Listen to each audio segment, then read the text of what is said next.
Welcome to Atlantis Water Gardens. Today we are talking DIY patio pond build. If this is your first time to our channel, I'd like you to hit that subscribe button, come on back. Every week we are building water features or showcasing beautiful water features.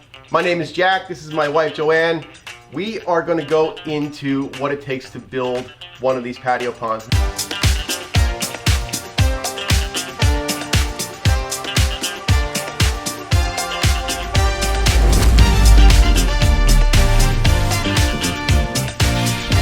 I'll tell you what I like most about this mini aqua garden. It comes with everything you need to actually put it together, and you can run it just the way it is. So if you want to just set it up, it comes with the biomedia that goes inside this tray here, which is nice. It's like a mini biofilter. Underneath the tray, it actually has the pump attached to it, so it's not floating around down inside. It's got this small little filter in place also, and all the wires come out the back also. This one actually has a light on it too, right? Right. So there's a light underneath here, so when the water spills out this tray, you'll have a nice lighted waterfall. What we're gonna do is we're gonna jazz this up today. We wanna make it look a little more than just out of the box and still keep it pretty simple. We are actually gonna be installing this in our turtle room, so it's gonna be inside. There's really no ambient light coming from outside. We're gonna have to use artificial plants. You could use aquatic plants if you're putting this out on a patio or near a window, and it would do just great. If you were just putting this together and want to just put aquatic plants in it, you're done. Put like 3 or 4 floaters in there, so hyacinth or water lettuce. Turn it on, you can put some guppies in there if you'd like, and it's finished. It's a nice little quick, easy project. Today we're going to just step it up a little bit of a notch with adding some of the plants to it to try and naturalize it and make it look like a mini pond. What we're going to do is start with putting in the biomedia. This is just a porous type stone, and that's going to be a place for beneficial bacteria to live in and colonize. That's going to do our scrubbing for our biological filter. So this is going to go in as our first layer inside the tray. now that we have that in, we're going to put a layer of our decorative gravel on top that comes with the kit. At this point, you could be done with it. You could just put in a couple plants and it'd be all set to go. But we're gonna take it up a notch. If we could dress up the top where it looks like a planted bog, we can incorporate this piece of driftwood, maybe even hang it over the top. You know what, I'm gonna let you decide where to put this, and you take a look at it and you see what looks best, and then we'll figure out how we're gonna fasten it in there and put the plants around it. Now that we have our driftwood positioned, we're gonna put in a few of these fake plants. We're gonna mess around with them a little bit to see where exactly we like them and what makes the most sense.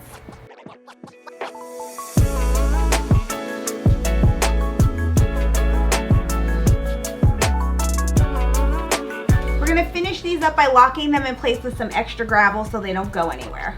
Now keep in mind, if you are going to be using real plants, they are going to grow, and if you planted this heavy in something this small, it would probably take over pretty quickly. So I would actually divide some plants into smaller sections, move them around, and just understand that you may have to do some weeding out later on as things start to grow.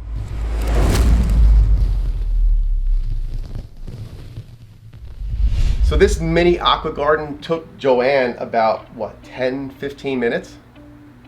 Maybe.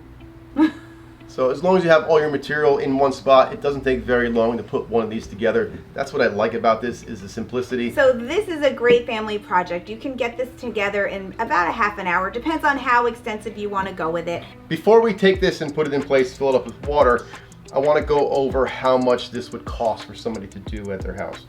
So how much is the mini aqua garden kit, which comes with the pump, it comes with the media and the gravel, and it comes with the light as well. So how much is just this kit?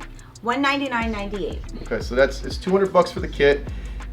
Now we've got faux plants here, which are more expensive than regular plants. I probably got $20 or $30 worth of plants in here. Piece of driftwood, 15 or 20 bucks, and I actually got a few rocks just from out in the yard. So if you were to build this exact one, you're probably somewhere in the $250 range. If you're doing it with live plants, and you can find things like driftwood and stuff, you could probably get away with maybe another 20 or 30 bucks.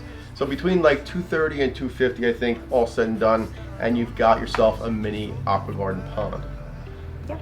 All right, we're gonna get this moved into place, but first I wanna do the more advanced DIY patio pond build.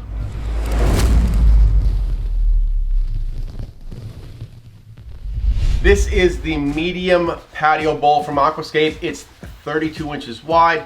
This one is called dark green slate. I like this color. It's very natural looking earth tone. Fits well with a lot of the rock work that we do. That's why we use it quite often.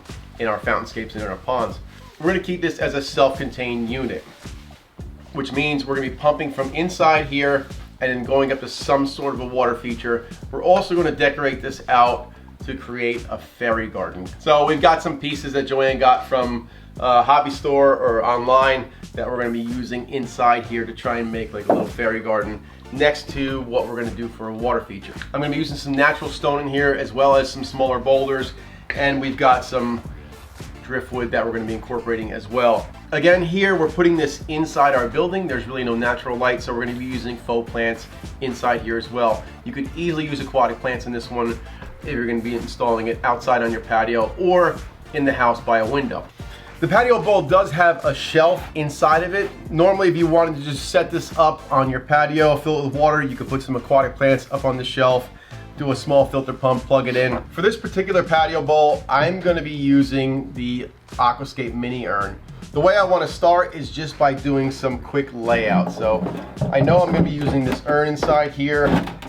I'm going to position it probably something like that. I want to keep it off the back of the bowl a little bit because keep in mind, water's going to be coming out the top and raining down here. I might actually foam the top of this and do some moss work to keep the water directed at the front. I'm afraid that if it comes down the backside, we'll be splashing outside the bowl, and I don't want to do that because it's going indoors and I don't need it all over the wall or all over the floor. Now, I don't need a very large pump to run this. I'm not going to have water spewing out of it. It's literally just going to be bubbling and just trickling over the sides. So I can go with a small statuary pump, something in like probably the 300 gallon an hour range. I'm going to take the plumbing out from the other feature that I pulled this urn from. It was feeding a couple different things before, but I'm just going to shut these valves off and I'll just use this center valve to feed the urn. Now, if you're buying a pump, it's usually going to come with some sort of a little ball valve on it and a connector. We're running with 1/2 inch plumbing here for this urn, and I had to do some reduction to make that work on the end of this. But since I've already got this laying around, I'm going to reuse this. But keep in mind, if you're buying a new pump, you want to make sure that you have an adapter to fit whatever plumbing is in your statuary. Getting to this pump is going to be important in the future because this is going to be what's recirculating the water. And if this gets clogged to the point where it won't run anymore, if you rocked it all in and buried this pump, you'd have a heck of a time trying to get in there to get back at it.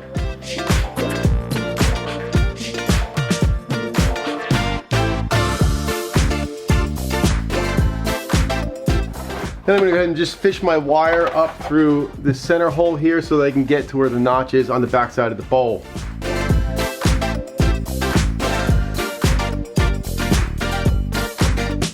Now that we have the meat and potatoes in, we've got our fountain piece and we've got our pumping system installed, we can start doing all the aesthetic stuff, which is the rock work. I've got some larger boulders I'm going to use, especially down at the bottom. I want to get some vertical height real fast. And I'll just move my pump around, kind of get this situated where I want it. Now the water level can come as high as maybe 1.5 inches from the top of the bowl. So when I'm doing stuff that I don't want to get wet, I got to make sure I get above that water level so it doesn't ruin those other pieces.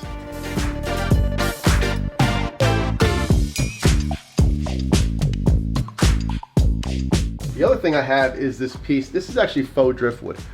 So I'm gonna see if I can't work this in somehow. Maybe where if the faux driftwood came around the backside. I don't know that I would do a whole lot more out here because I can still have some fish swimming around inside here, and I don't need to load this up with rocks. Like I said, I'm just going to do a couple rocks here just to kind of close the gap there. Same here, and kind of build my way back towards the back of the patio bowl.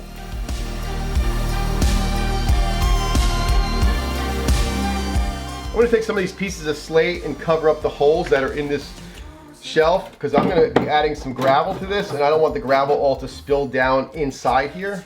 I'll be using this DIY pond foam. I usually use a pro foam gun when we're doing our jobs, but since this is a DIY project, I'm going to show you guys how these work. This is a one-time use can. Pretty much once you're done using it, you're going to throw it away. Comes with an applicator straw. Inside the cap, there's going to be a trigger for the foam. This simply just screws onto the can. You put your applicator straw onto the end of it, just sticks on there. It's got a barb fitting. And when you use this, you want to shake it up real good and the can has to be upside down.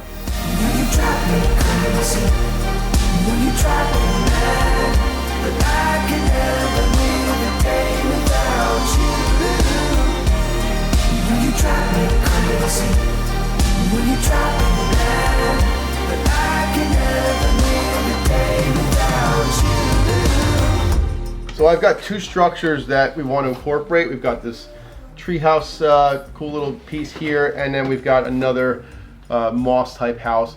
I'm gonna probably spread these out so it looks like they're kind of buried into a village.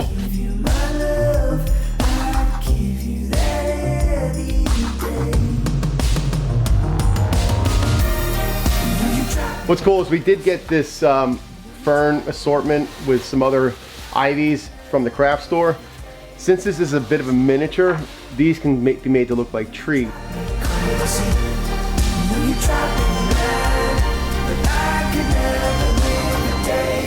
I'm going to take the foam and foam around the back of the urn piece right up against the patio bowl. That's going to lock it right in.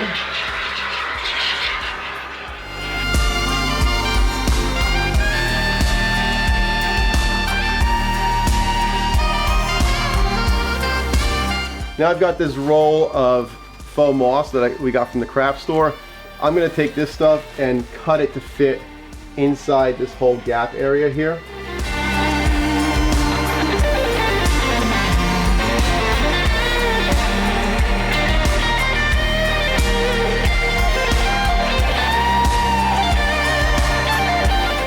So check this out. This is looking pretty sweet.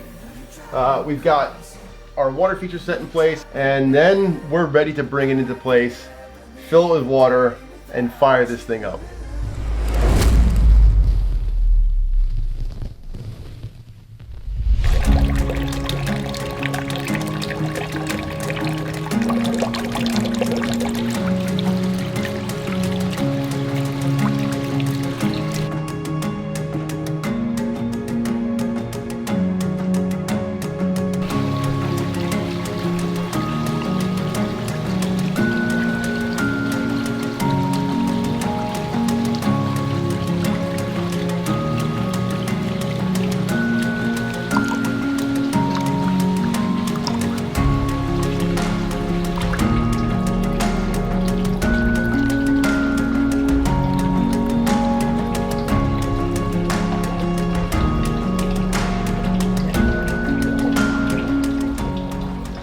What I love about these patio ponds is the fact that they fit most anywhere. You can bring them inside, you can put them out on your patio, you could add them to the deck.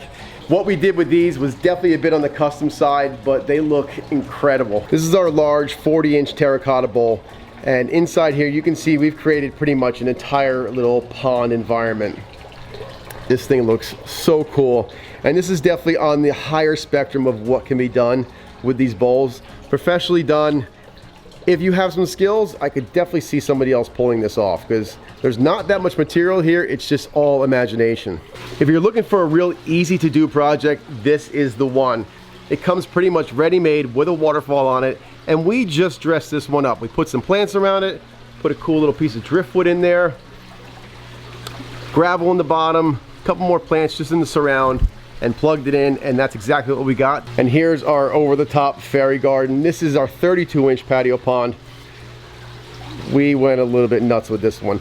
And here's a good example of a fogger indoors. You can see how it's creating that fog and letting it spread all inside here. There's not too much wind in here. Went ahead, did a little fairy garden with the gnomes, some faux moss, a couple little structures here. Even got the ladder in case that guy wants to get out of here. I mean, who would want to get out of here? This is an awesome place. What do you think, ladies? I agree. Patio ponds are cool.